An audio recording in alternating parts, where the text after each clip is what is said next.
Hello बच्चों, कैसे हो आप सब। आई होप सब बहुत अच्छे हैं। वेलकम टू न्याज अकेडमी। तो आज हमारा बायोलॉजी का नया टॉपिक स्टार्ट होने जा रहा है जिसका नाम क्या है, स्त्री केसर या पिस्टल। 12th में जितने भी बच्चे हैं सब जानते हैं स्त्री केसर क्या होता है, लेकिन फिर भी मैं आपको हर बार थोड़ा सा बेसिक से पढ़ाना स्टार्ट करती हूँ। तो इस बार भी आपको बेसिक से पढ़ाना स्टार्ट करूँगी और जो लोग नहीं जानते उनको भी पता लग जाएगा। ठीक है, बोर्ड एग्जाम के लिए बहुत इंपॉर्टेंट टॉपिक है ये। तो चैप्टर सेकंड में आपको जो इंपॉर्टेंट टॉपिक मुझे लगते हैं मैं आपको वो रिकवर कराऊंगी यहाँ पे। ओके, तो यहाँ पे स्त्री केसर को पढ़ना स्टार्ट करते हैं। तो देखो, सबसे पहले ये जो स्त्री केसर है ये क्या है, पिस्टल या स्त्री केसर क्या है, इसको जानना जरूरी है। सबसे पहले आप पुष्प तो सभी जानते हैं, यानी फ्लावर के बारे में सभी जानते हैं ना। फ्लावर क्या होता है, यहाँ तो जो फ्लावर होता है उसमें क्या मिलते हैं, पुष्प के जनन अंग मिलते हैं, यानी रिप्रोडक्टिव ऑर्गन। अगर एक प्लांट है वो रिप्रोडक्शन करना चाह रहा है तो उसके अंदर जो रिप्रोडक्टिव ऑर्गन है या जनन अंग है वो कहाँ मिलते हैं, तो पुष्प के अंदर मिलते हैं। ठीक है, ये मैंने लास्ट वीडियो में बताया था, फिर से रिवाइज करा रही हूँ। तो देखो, ये हमारा पुष्प है, इन सबको आप जानते हैं क्या है। ठीक है, तो जो हमारा स्त्री केसर है वो ये है, ये वाला भाग क्या कहलाएगा आपका, स्त्री केसर कहलाता है ये। यानी जो बात करें पुष्प में तो स्त्री केसर कैसा वाला भाग है, तो ये मादा भाग है। ठीक है, कैसा है, मादा। और इसके अलावा आपको जो साइडों से ये दिखाई दे रहे हैं जिसको हम नाम क्या देते हैं, पुंकेसर। ठीक है, इंग्लिश में क्या बोलते हैं, स्टेमन। तो ये हमारा कैसा भाग है, पुष्प में पू आ गया तो पू से आप रेट कर सकते हो पुरुष। ठीक है, तो ये कैसा वाला भाग है, नर भाग है। जबकि जो स्त्री है इसके नाम में स्त्री आ रहा है तो ये कौन सा भाग है, स्त्री वाला भाग है। तो एटलीस्ट हमें इतना तो कंफर्म हुआ कि जो स्त्री केसर है वो फ्लावर के अंदर मिल रहा है। और है क्या स्त्री केसर, तो एक जनन अंग है। किसका जनन अंग है, तो फ्लावर का जनन अंग है। ओके, अब इसके बारे में स्टार्ट करते हैं पढ़ना। तो देखो, कभी कभी ना पेपर में अलग अलग नाम से चीजें आ जाती हैं। जैसे पिस्टल स्त्री केसर है, इसका सेकंड नाम है अंडप। ठीक है, क्या बोलेंगे हम इसको, अंडप भी बोल सकते हैं। इंग्लिश में अंडप को बोलते हैं कार्पेल। ठीक है, कार्पेल बोलने से होते नहीं, कुछ बच्चों के 1 से 2 नाम होते हैं, घर पे चिंटू, स्कूल में रोहित। वैसे ये स्त्री केसर है। ठीक है, जिसका स्त्री केसर भी नाम है और अंडप भी नाम है। अब इसके आगे जो हमारा अगला पॉइंट आता है वो ये आता है। देखो, ये हमने बताया था क्या है, ये पुंकेसर है। तो अगर हम यहाँ पे एक की बात करें, ये एक संरचना इसकी बात करें तो ये पुंकेसर है। लेकिन ये फ्लावर में एक नहीं होते, एक से ज्यादा होते हैं। ठीक है, यानी मोर देन 1 स्टेमन। तो एक से अधिक स्टेमन को हम क्या बोलते हैं, तो जो पुंकेसर का जो समूह बन जाता है, यानी एक नहीं होगा, बहुत सारे होते हैं एक फ्लावर के अंदर, तो पुंकेसर के समूह को हम पुमंग बोलते हैं। क्या बोलते हैं बच्चों, पुमंग बोलते हैं, एंड्रोशियम। तो वैसे जो फ्लावर होता है उसमें स्त्री केसर एक भी मिल सकता है और एक से ज्यादा भी मिल सकता है। तो अगर स्त्री केसर एक से ज्यादा है, या उसका दूसरा नाम अंडप बोल सकते हैं और करके, या अंडप एक से ज्यादा है तो इनका ग्रुप हो गया, समूह हो गया। तो जो स्त्री केसर है इसके समूह को हम क्या बोलते हैं, तो स्त्री केसर के समूह को बच्चों हम क्या बोलते हैं, जायांग बोलते हैं। ठीक है, ये जा है, क्या बोलेंगे, जायांग। इंग्लिश में क्या बोलेंगे इसे, गायनोशियम।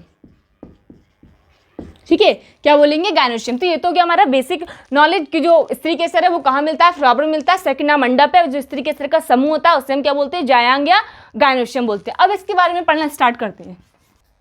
तो अब जो हम स्टार्ट करते हैं, हम स्त्री केसर के बारे में डिटेल से पढ़ेंगे। तो देखो, सबसे पहले हम स्त्री केसर को निकाल लेते हैं पुष्प से। ये आ गया हमारा स्त्री केसर। ठीक है, ये आ गया हमारा स्त्री केसर। इसको हमने पुष्प से निकाल लिया है। ये इस पे बैठा हुआ है जिससे हम क्या बोलते हैं, आप बताना कमेंट करके इसे क्या बोलते हैं। अब देखो, जो हमारा स्त्री केसर है वो आपको अच्छे से 3 भागों में बटा हुआ दिख रहा है। देखो, सबसे ऊपर वाला भाग अलग है, फिर बीच का थोड़ा पतला है, फिर मोटा सा है। ठीक है, तो यानी हमें इतना तो पता लगा कि जो हमारा स्त्री केसर है वो कितने भागों में विभक्त रहता है, 3 भागों में विभक्त रहता है। तो हमारा फर्स्ट पॉइंट यही हो जाएगा, जो स्त्री केसर है, स्त्री केसर 3 भागों में विभक्त। यूपी बोर्ड के बच्चे सब जानते हैं विभक्त का मीन क्या होता है, बटा होता है। ठीक है, स्त्री केसर 3 भागों में विभक्त होता है। अब देखो, इसमें आप सब जानते हैं कि पार्ट 1 कौन सा था, ये था आपका पार्ट 1। ठीक है, और ये 2 और ये 3। अब मैं फटाफट से आपको इनके नाम बताती हूँ और आप याद कर लो। ठीक है, तो जो आपका फर्स्ट वाला भाग है इसको हम बोलते हैं बर्ती काग्र। क्या बोलते हैं बच्चों, बर्ती काग्र। सब जानते हैं ना बर्ती काग्र क्या होता है, हाँ सब जानते हैं बर्ती काग्र क्या होता है। और देखो, पतला सा भाग दिख रहा है तुम्हें, पतला सा। अब पतली कौन होती हैं, लड़कियां होती हैं। तो जो सेकंड पार्ट है वो क्या हमारा, वर्तिका। ठीक है, गर्ल्स के नाम से रिलेट हो रहा है ना वर्तिका, तो वर्तिका कैसा भाग है, पतला। और ये देखो बिल्कुल अंडे जैसा भाग है। ठीक है, तो इसको हम क्या बोलते हैं, अंडाशय। इंग्लिश वर्तिका को क्या बोलते हैं? स्टिग्मा। और वर्तिका को क्या बोलते हैं हम? स्टाइल, क्योंकि जो लड़कियां होती हैं उनको स्टाइल होती हैं, तो वर्तिका को स्टाइल और अंडाशय को ओवेरी। ठीक है, चलो तो हमारा नेक्स्ट पॉइंट अब होगा, वो क्या होगा कि इस तरीके से 3 भागों में विभक्त रहता है। अब वो भाग कौन से हैं? तो वो भाग हैं वर्तिकाग्र यानी स्टिग्मा,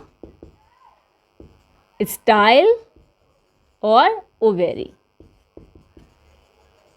ठीक है, सबको पता लग गया ये बात, इसके बारे में जान गए। अब जो अंडाशय होता है उसके अंदर हमें एक संरचना देखने को मिलती है, अंडाशय के अंदर। ठीक है, ये इसको हम क्या बोलते हैं? इसको बच्चों हम बोलते हैं बीजांड। क्या बोलेंगे? बीजांड। और इंग्लिश में क्या बोलेंगे? ओव्यूल। समझ में नहीं आ रहा है ना? कुछ भी होगा, अंडाशय से क्या बनेगा? फल बन जाएगा। आगे जितनी भी प्रोसेस होंगी, ये जो अंडाशय है भाई, जो फल होता है वो कहाँ से आता है? फूल से आता है। इसको कहाँ से निकाला है? फूल से निकाला है। तो जो फूल में जो फल बनता है वो इससे बनता है, अंडाशय से। यानी जो स्त्री केसर का सबसे निचला भाग है अंडाशय, इससे क्या बन जाता है? फल। बीजांड रिलेट कर लो, क्या बन जाएगा? इससे बीज बन जाएगा। तो ये 2 हैं इनके काम, अंडाशय से फल, बीजांड से बीज। ठीक है, अब इसके बारे में और अच्छे से स्टडी करते हैं।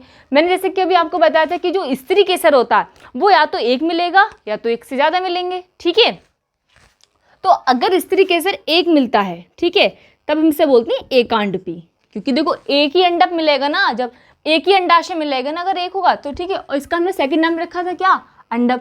तो अगर एक पुष्प में 1 स्त्री केसर है तब हम इसे क्या बोलेंगे? एकांडपी। ठीक है, यानी मोनोकार्पिलरी। क्या बोलेंगे बच्चों? मोनोकार्पिलरी। अब सेकंड मैंने आपको कंडीशन क्या बताई थी कि आपको जो स्त्री केसर है वो 1 से ज्यादा भी मिल सकते हैं, यानी मोर देन 1 पिस्टिल। तो क्या बोलेंगे? मल्टी कार्पिलरी या बहुअंडपी। सब जानते हैं बहुअंडपी, बहुवचन। ठीक है, या कैसे मिल सकते हैं? ये बहुअंडपी, जिससे हम क्या बोलेंगे प्यारे बच्चों? मल्टी कार्पिलरी। ठीक है, ये होगी हमारी कंडीशन। अब जो अगला हमारा पॉइंट आता है वो आता है हमारा, अब जब बहुअंडप है, बहुत सारे अंडप हैं, तो जरूरी नहीं अगर बहुत सारे क्या बोलते हैं, बहुत सारे घर में औरतें वो सब मिलके ही रहती हूँ, कुछ कुछ अलग रहती हैं, कुछ कुछ मिलके रहती हैं। तो वैसे जो स्त्री कैसे मिल रहे हैं बहुत सारे, या तो बहुत सारे हैं तो या तो सारे के सारे अलग होंगे, या तो सारे के सारे कैसे होंगे? जुड़े हुए होंगे। तो अगर पुष्प में बहुअंडपी परिस्थिति है और अगर वो आपस में कैसे हैं? फ्री हैं, यानी अलग अलग हैं। कैसे हैं? अलग अलग हैं। तब इस स्थिति को हम क्या बोलते हैं? वियुक्तांडपी। क्या बोलेंगे? वियुक्तांडपी। वियुक्तांड का मतलब क्या होगा कि हाँ स्त्री केसर 1 से ज्यादा तो मिल रहे हैं लेकिन साथ में जुड़े हुए नहीं है, अलग अलग हैं। ठीक है, वही सेकंड कंडीशन क्या आएगी? अगर स्त्री केसर 1 से ज्यादा हैं और साथ में जुड़े हुए भी हैं, मिले हुए भी हैं, तब इससे हम क्या बोलेंगे? युक्तांडपी। ठीक है, युक्तांडपी। ठीक है, युक्तांडपी को हम क्या बोलते हैं? युक्तांडपी को हम बोलते हैं सिनकार्पस। सिनकार्पस। और युक्तांडपी को क्या बोलते हैं? इसको बोलते हैं एपोकार्पस। ऊपर लिख देती हूँ मैं। ठीक है, आप देखो यहां से लेट करो, यहाँ पे फर्स्ट वर्ड क्या आया है? ए, और यहाँ पे फर्स्ट लेटर क्या आया है? ए, और यहाँ पे फर्स्ट लेटर क्या आया है? एस। एस से निकालो साथ साथ और ए से निकालो अलग अलग।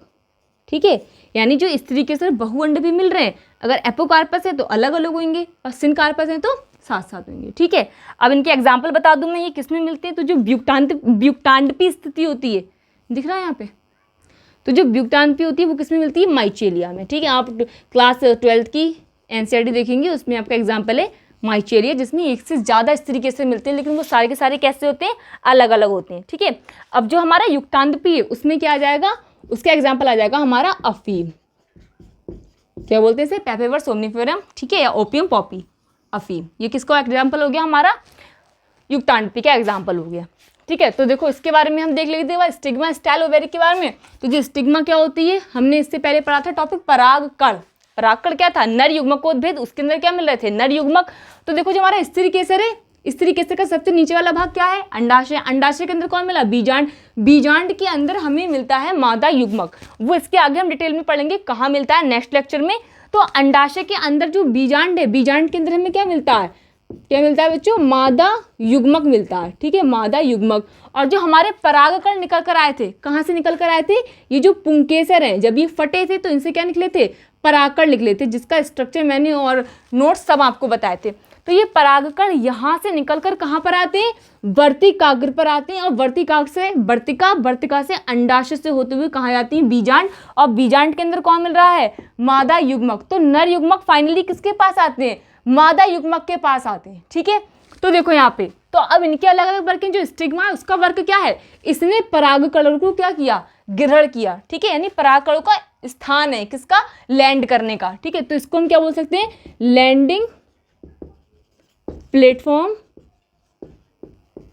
ऑफ पॉलन ग्रेन, ठीक है। परागकण को हमने क्या बोला था, पॉलन ग्रेन, यानी परागकणों का ये मतलब स्थान है जहाँ पे परागकण क्या करते हैं, लैंड करते हैं, यानी उतरते हैं, ठीक है।